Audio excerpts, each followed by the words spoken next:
Bernoulli's expected utility assumes cardinally measurable utility. Bernoulli, which I told you in previous classes, Bernoulli का जो मैंने expected utility जो बताया था, उसने एज्यूम किया था यूटिलिटी कार्डिनल मेजरेबल पे है. मतलब उसने कार्डिनली मेजरेबल यूटिलिटी के तहत बताया था एक्सपेक्टेड यूटिलिटी को, कि अगर किसी का यूटिलिटी घट या मार्जिनल यूटिलिटी ऑफ मनी घट रहा है या बढ़ रहा है या कांस्टेंट है, वो हम मेज़र कर सकते हैं कार्डिनल के द्वारा. ठीक है, तो कार्डिनली, कार्डिनल का मतलब क्या होता है कि हम क्वांटिटी बता सकते हैं यूटिलिटी का कि कितना ज़्यादा घट बढ़ रहा है. ठीक है, तो यही है. J. von Neumann and O. Morgenstern adopted an entirely new approach to assigning numerical values to the utilities obtained from extra money by the individuals behaving in risky and uncertain situations. J. von Neumann and O. Morgenstern जो है, उसने एकदम entirely new approach लिया था. उसने बोला था कि ठीक है, कार्डिनली मेजरेबल यूटिलिटी तो उसने भी बताया था. उसने बोला था कि हाँ कार्डिनली मेज़र कर सकते हैं, बट उसने न्यूमेरिकल के तहत बताया था. उसने फार्मूला दिया था न्यूमेरिकली कि हम किस तरह से एक्सपेक्टेड यूटिलिटी निकाल सकते हैं लोगों का, और किस तरह से हम एक्सपेक्टेड मनी भी निकाल सकते हैं. ठीक है, कि कितना मनी उसको मिल सकता है, उससे इनकम कितना आ सकता है. तो वो यूटिलिटी को मेज़र कर सकता है, न्यूमेरिकली बता सकता है उस चीज़ को. फार्मूला दिया था उसने. तो they based their method of constructing utility index on the expected utility hypothesis of Bernoulli. तो उसका जो ये यूटिलिटी जो वो कंस्ट्रक्ट किया था, यूटिलिटी जो उसका न्यूमेरिकल यूटिलिटी जो उसने बताया था, वो बेस्ड है किसके ऊपर? बर्नौली के थ्योरी के ऊपर बेस्ड है. ठीक है, तो यही है. The choices by an individual under risky and uncertain situations depend on NM utility index, that is expected numerical utilities and with changes in money income. जो भी इंसान का चॉइस है, मतलब वो रिस्की और अनसर्टेन सिचुएशन में या तो वो रिस्क लेगा या नहीं लेगा, या वो सिर्फ मतलब वो जो या तो वो रिस्क लेगा या नहीं लेगा, या तो वो मतलब लेस रिस्की सिचुएशन में रहना चाहेगा. तो ऐसे सिचुएशन के बारे में जो डिपेंड करता है कि उसका एक्सपेक्टेड यूटिलिटी कैसा है. जो न्यूमेरिकल यूटिलिटी है उसका एक्सपेक्टेड यूटिलिटी क्या है, तो वो बताता है कि वो लेगा कि नहीं लेगा. तो यही है. अगर मान लो कि किसी कोई रिस्की सिचुएशन में है, तो अगर उसका एक्सपेक्टेड यूटिलिटी ऐसा है कि उसका एक्सपेक्टेड यूटिलिटी घट रहा है, expected marginal utility of income by gaining more income, अगर उसका घट रहा है तो वो रिस्की सिचुएशन में नहीं जाएगा. लेकिन अगर उसका रिस्की सिचुएशन में expected marginal utility of income by अगर वो बढ़ रहा है, तो वो फिर वो सिचुएशन में जाएगा. ठीक है, तो ये चॉइसेस जो है डिपेंड करता है कि उसका marginal utility of money income जो है वो जो न्यूमेरिकली वो घट रहा है या बढ़ रहा है, हम उसको कैलकुलेट करके बता सकते हैं. Most individuals generally prefer the less risky situations, that is they seek to minimize risk, are called risk averse. Generally जो लोग रिस्की सिचुएशन को मिनिमाइज़ करना चाहते हैं कि मेरा जो रिस्क है वो कम हो जाए, बाय बाइंग इंश्योरेंस, ऐसा चीज़ों को इंश्योरेंस ले लेंगे या कोई चीज़ ऐसा भी है, तो वैसे लोग को रिस्क एवर्स कहा जाता है. ठीक है, जैसे मान लो आपने एक फैक्ट्री ख़रीदा और आपको डर है कि इस फैक्ट्री को कल फैक्ट्री जल भी सकता है. ठीक है, तो जल जाएगा तो मेरा प्रॉफिट पूरा कम हो जाएगा, तो वहाँ रिस्क है. फैक्ट्री खरीद तो लिया पर वहाँ रिस्क है कि वो जल भी सकता है. तो उसके रिस्क को कम करने के लिए हम क्या करते हैं? इंश्योरेंस खरीद लेते हैं.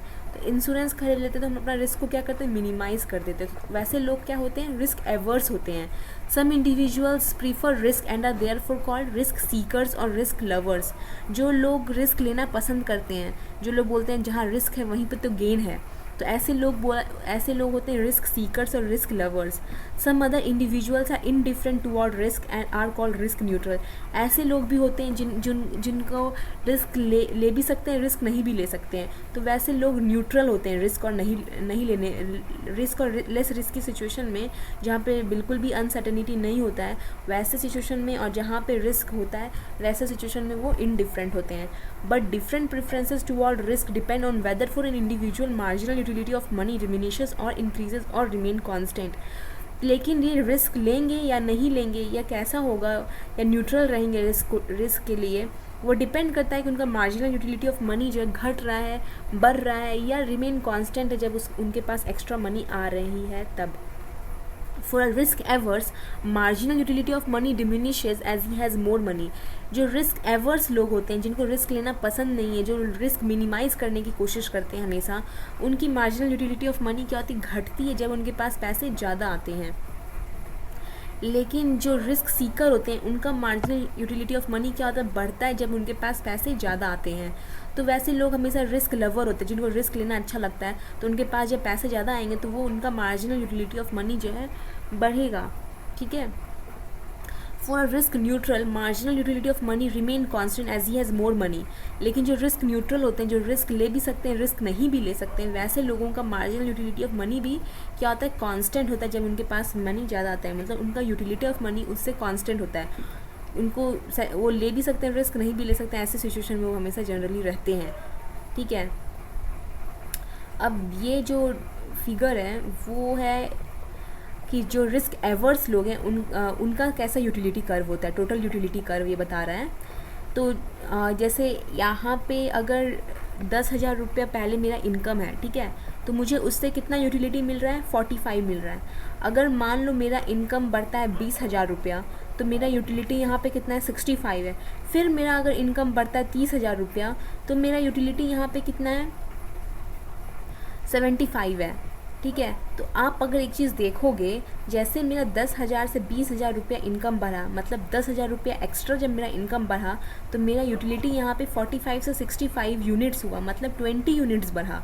लेकिन जैसे मेरा 20,000 से 30,000 पे गए हम यहाँ पे, जैसे मेरा 10,000 रुपया और एक्स्ट्रा इनकम बढ़ा, तो मेरा यूटिलिटी सिर्फ यहाँ पे 10 यूनिट बढ़ रहा है, मतलब 65 से 75 पे जा रहे हैं हम, मतलब सिर्फ 10 यूनिट बढ़ रहा है।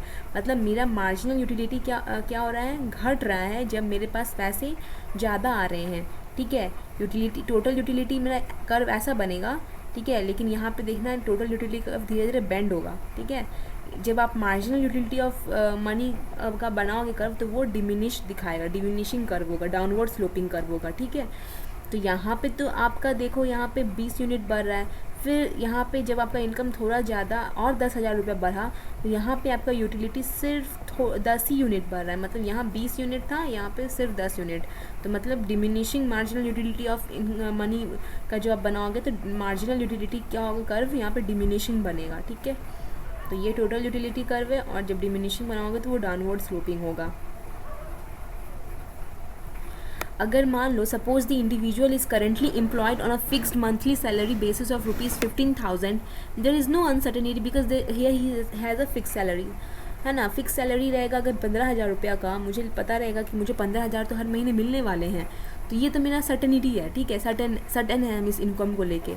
तो मेरा यहाँ पे क्या है, लेकिन अगर हम मान लो now suppose that he is considering to join new job of a salesman on a commission basis, this new job involves risk because his income in this case not certain. If he proves to be a successful salesman, his income may increase to ₹30,000 per month, but if he does not happen to be a good salesman, his income may go down to ₹10,000 per month.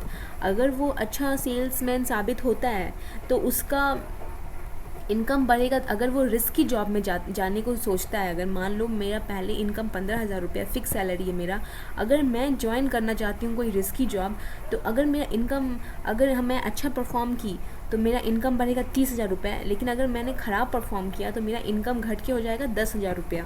ठीक है। सिर्फ मुझे 10,000 रुपया ही मिलेंगे। लेकिन suppose in this new job, लेकिन यहाँ इस जॉब में 50-50% चांसेस है, प्रोबेबिलिटी है कि मेरा इनकम, मैं अच्छा भी परफॉर्म कर सकती हूँ तो मेरा 30,000 होगा, हो सकता है मैं ख़राब भी परफॉर्म करूँ, 50% चांसेस है कि मैं ख़राब भी परफॉर्म कर सकती हूँ, तो मेरा इनकम हो जाएगा 10,000 रुपया। ठीक है। तो यहाँ पे अनसर्टेनिटी है। But given the probabilities of alternative outcomes we can calculate expected utility. तो हम इससे एक्सपेक्टेड यूटिलिटी निकाल सकते हैं कि इंसान को यूटिलिटी कितना होगा। ठीक है। अगर ये इस रिस्की जॉब में जाता है तो whether the individual will choose the new risky job और retain the present salaried job with a certain income can be known by comparing expected utility from the new risky job with the utility of money income of ₹15,000 with certainty is 55। अगर मान लो, अगर मैं एक fix income में हूँ, तो अगर मुझे वहाँ से कोई ऐसे इंसान आके मुझे जॉब ऑफ़र कर रहा है जहाँ पे उसने मुझे बोला है कि अगर आप अच्छा परफॉर्म करोगे तो आपको मैं 30,000 रुपया दूंगा, और अगर आप ख़राब परफॉर्म करोगे तो आपका इनकम घट के हो जाएगा कितना, 10,000 रुपया। ठीक है। तो मैं क्या करूँगी, मैं सोचूंगी ठीक है अच्छा अपॉर्चुनिटी है, मैं जाती हूँ, लेकिन मैं बोलूँगी नहीं बाबा, पहले मैं अपना यूटिलिटी तो कैलकुलेट कर लूँ कि क्या पता मेरा यूटिलिटी जो मुझे अभी मिल रहा है वो मेरा सेटिस्फेक्शन उस जॉब में जाके घट जाए, तो मैं उस सेटिस्फेक्शन को कैलकुलेट करूँगी। तो उस सेटिस्फेक्शन को अगर मैं कैलकुलेट करती हूँ, पहले मेरा जो फिक्स सैलरी में जो मुझे 15,000 रुपये मिल रहा है उसमें मेरा सेटिस्फेक्शन कितना है, यूटिलिटी कितना है, 55 है, 55 है। लेकिन अगर मैं न्यू रिस्क की जॉब में जाती हूँ तो अगर मेरा 30,000 रुपया इनकम बढ़ता है तो 75 यूटिलिटी मिलेगा मुझे, और अगर मेरा 10,000 रुपया अगर मेरा इनकम घट जाता है तो मेरा 45 यूनिट्स यूटिलिटी मुझे मिलेगा। तो जब मैं इनकम मतलब इन एवरेज अगर मैं कैलकुलेट करती हूँ 50% चांसेस में, तो 0.5 50% का 0.5 होता है। तो अगर मैं देखती हूँ तो 10,000 और 30,000 का अगर आप बीच का कैलकुलेट करो तो आपको 20,000 रुपया आएगा। मतलब ऑन एन एवरेज अगर एवरेज परफॉर्म करोगे आप तो आपको 20,000 रुपया मिलेगा, ठीक है। तो आपका एक्सपेक्टेड इनकम इस बीच में फॉल करने का चांसेस है, ठीक है। और आपको यूटिलिटी कितना मिलेगा, तो आप क्या करोगे, 10,000 रुपये का जो यूटिलिटी आपको आएगा कितना था, 45 था, और 30,000 का यूटिलिटी कितना मिल रहा था आपको, 75। तो उस यूटिलिटी को आप क्या करोगे, 50% से इंटू करोगे, और यहाँ भी क्या करोगे 50% से इंटू करोगे, और बीच में सम होगा। जब आप निकालोगे तो आपको कितना आएगा, 60 यूनिट आपको यूटिलिटी मिल रहा है। लेकिन आप देखना आपको फिक्स सैलरी में कितना यूनिट यूटिलिटी मिल रहा है, 55 मिल रहा है। तो 55 क्या है, कम है 60 से। तो यहाँ पे आपको यूटिलिटी कितना ज़्यादा मिल रहा है, यहाँ पे आपको 5 यूनिट ज़्यादा सेटिस्फेक्शन मिल रहा है। तो आप बोलोगे कि ठीक है मैं यहाँ पे ये रिस्क की जॉब में मैं जाना चाहूँगी क्योंकि मुझे यहाँ पे सेटिस्फेक्शन ज़्यादा मिलेगा। लेकिन अगर मान लो suppose that if an individual in his new job proves to be successful and earns rupees 30,000, double the present assured income of rupees 15,000, but if he fails in his new risky job of a salesman on commission basis, his income falls to zero, then the expected utility of the risky job is given by। लेकिन अगर जैसे वो अच्छा salesman prove हुआ, अगर मैं अच्छी salesman prove हुई तो मुझे 30,000 रुपये मिलेगा। लेकिन अगर मैं ख़राब सेल्समैन प्रूव हुई तो मेरी इनकम घट के 10,000 रुपये नहीं होगी बल्कि ज़ीरो अगर हो गई, तो उस समय मेरा यूटिलिटी कितना होगा, अगर ज़ीरो का यूटिलिटी तो ज़ीरो ही होगा, ठीक है यहाँ पे मुझे। और अगर मेरा 30,000 रुपया है तो उसमें यूटिलिटी मैंने बताया था ना 75 था, ठीक है। तो 0.5 को अगर आप 50% चांसेस को दोनों तरफ अगर मल्टीप्लाई करोगे 0 से और 75 से, तो आप देखोगे यहाँ पे आपको एक्सपेक्टेड यूटिलिटी सिर्फ 37.5 मिल रहा है, और पहले आपको कितना था, जो आपका फिक्स सैलराइड जॉब था 55 था। तो इस केस में जहाँ पे आपका इनकम घट जाएगा, ज़ीरो पे आ जाएगा, अगर आप अच्छा परफॉर्म नहीं किए, तो वहाँ पे ऐसे जॉब में जहाँ पे यूटिलिटी 37.5 मिल रहा है, एक्सपेक्टेड यूटिलिटी इस बीच में लाई कर रहा है, तो मैं वहाँ पे नहीं जाऊँगी। और अगर आप इसका इनकम भी निकाल सकते हो कि आपका एक्सपेक्टेड इनकम इन दोनों के बीच में कितना लाई करेगा अगर आप एवरेज परफॉर्म किए तो यहाँ पे आप क्या करोगे, यूटिलिटी हटा दोगे दोनों तरफ, खाली इनकम को मल्टीप्लाई कर दोगे 0.5 से।